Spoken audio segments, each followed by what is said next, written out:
While Boeing is still struggling with a slew of issues lately, Airbus has shaken the entire industry with reports that it is planning what could be a decisive blow against its biggest U.S. rival.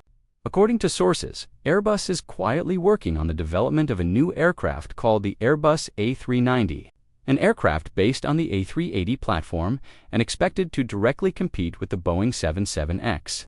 So why could this new jet defeat Boeing? And how might it redefine the future of aviation? Let's find out. Airbus is placing a bold bet, and if it succeeds, it could rewrite the rules of modern aviation. Launching a new wide-body aircraft is never a simple task. It's a high-stakes equation, blending cutting-edge engineering, global strategy, and tens of billions of dollars in financial risk. So what's driving Airbus, the European aerospace giant, to take this leap? The first and most crucial factor, market demand. Does the world really need a huge aircraft like the A380? When Airbus launched the A380, the so-called king of the skies, it had hoped to dominate long-haul high-density routes. But instead of glory, it became a symbol of strategic misjudgment. Too big, too expensive, and too limited. Only 144 airports worldwide could accommodate it, causing airlines scheduling headaches and soaring operational costs. Outdated engines only made things worse. To top it off, the A380 arrived just as the industry was shifting from hub to point-to-point operations. A plane built for yesterday's model quickly became obsolete in today's world. And when Airbus pulled the plug on the A380, it left a significant gap in its wide-body long-haul segment. One Boeing eagerly filled with the 787-9, 787-10, and the soon-to-launch 77X, and Airbus just left with only the A350 to hold the line. The second factor, massive investment and the need for returns. A new aircraft program could cost as much as $15 billion. Airbus can only justify such a risk if the potential market is big enough. At least 400 orders to recover R&D and production costs. But there is always a solution to every problem.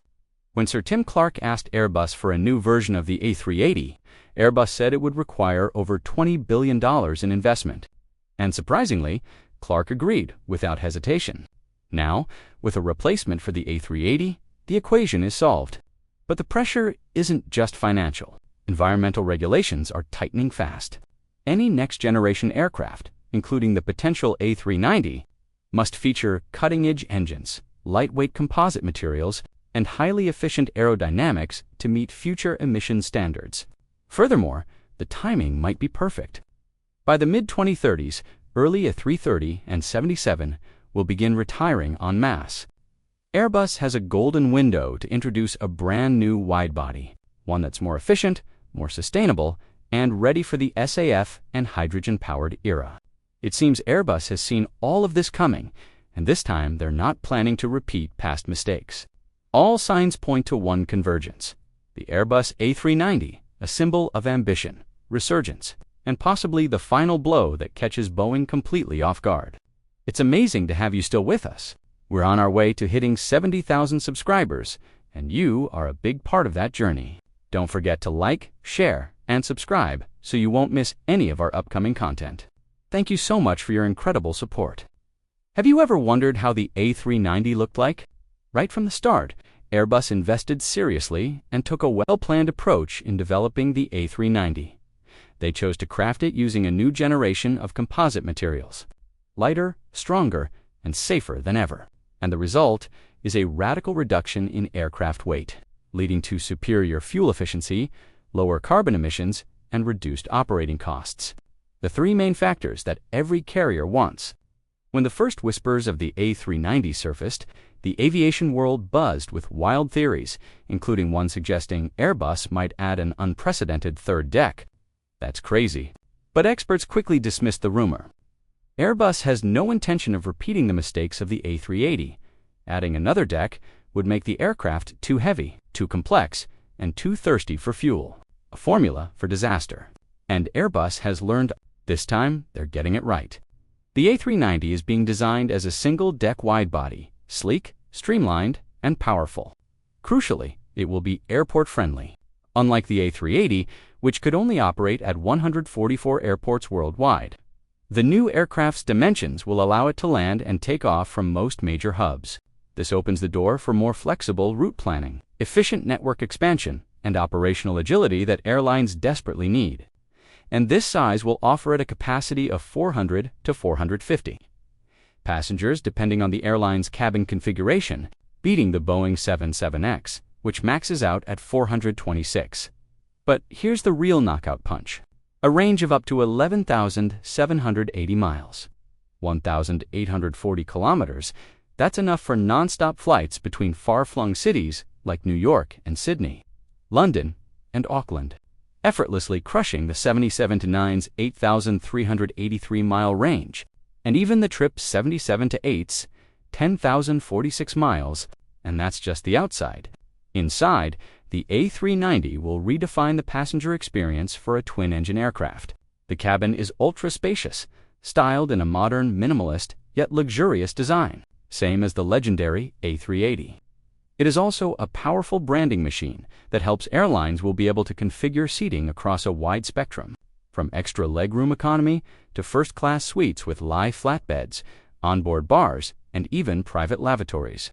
Larger windows let in more natural light, while advanced noise insulation ensures a quiet, serene journey. Air quality gets a major upgrade to a new filtration system maintains ideal humidity and cabin pressure, minimizing fatigue on long-haul flights. And the smart LED lighting system, which simulates daylight across time zones, keeps passengers' circadian rhythms in check and helps beat jet lag, a gamaker on ultra-long routes. But now, here's the part that is more amazing than whatever you can think about. The engines. Airbus is in active talks with Rolls-Royce to power this new aircraft with the Ultrafan, a cutting-edge, high-bypass turbine engine that's been in development for over a decade. Ultrafan is expected to deliver up to 25% better fuel efficiency than current-generation engines, dramatically slashing costs and emissions. Analysts believe this could mirror the success Airbus and Rolls-Royce achieved with the Trent XWB on the A350 and take it to the next level on the new aircraft. Moreover, in the cockpit, the A390 will represent the next frontier of flight tech. Augmented reality AR displays will enhance situational awareness, providing pilots with intuitive, real-time data overlays. The latest generation fly-by-wire system ensures ultra-smooth, safe control. Most impressively, the aircraft will be equipped with AI and machine learning capabilities, allowing it to analyze massive amounts of sensor data and autonomously adjust in real time across every phase of flight, from takeoff to landing. This reduces pilot workload while enhancing efficiency and safety. And that's not all. Airbus is pushing connectivity to new heights. The new aircraft will feature broadband satellite communication systems, keeping passengers connected at 40,000 feet. From email and video calls to live streaming high-definition content and joining virtual meetings, everything will work seamlessly in the sky. It's a huge win for business travelers who want to make every minute count, even in the air. Finally, the A390 is a future-proof platform designed to lead the transition to sustainable aviation fuel, SAF, and ready for hybrid electric and hydrogen propulsion systems. Airbus is also exploring low-emission ground and air operation procedures, setting the stage for this aircraft to become a true icon of greener, smarter aviation. Airbus struck at a time that couldn't be more critical. While Boeing is struggling through a series of crises, developing a new aircraft to counter the A390 is, at least for now, virtually impossible. First, the 777X program is already over 5 years behind schedule. This delay has hit airlines like Emirates hard, forcing them to spend heavily to temporarily upgrade aging wide-body fleets. Aircraft that were supposed to be replaced by the 777X long-term plans have been thrown into disarray, and trust is eroding. But that's not all. Boeing is also entangled in a messy certification process for the 737 MAX 7 and 10, all while facing immense pressure from regulators to overhaul its corporate culture and put safety and quality back at the center. Cracks in Boeing's wide-body strategy are becoming more and more visible. Then came another blow, a deadly accident involving a 787 operated by Air India. Reignited concerns about the Dreamliner's reliability at the worst possible moment. With a major and expanding customer like Air India, this was not just a technical failure. It was a direct hit to Boeing's credibility. In this situation, Boeing's only real option is to survive. It must urgently complete the 777X4 commercial service and then work through the remaining certification hurdles for the MAX 7 and 10 only. When these pressing challenges are resolved, can Boeing even begin to think about launching a new aircraft to reclaim ground from Airbus? And that, realistically, is still far away. Meanwhile, Airbus is accelerating. And remember, the battle for the skies is no longer a two-player game between Airbus and Boeing. New challengers are rising, bold and ambitious. From the east, China's Comermac is advancing with the C919, C929, and C939, seen as domestic replacements for both Boeing and Airbus. In the north, Russia's United Aircraft Corporation has launched the MC-21, featuring cutting-edge aerodynamics and modern materials, ready to compete head-on with Western aircraft. In this context,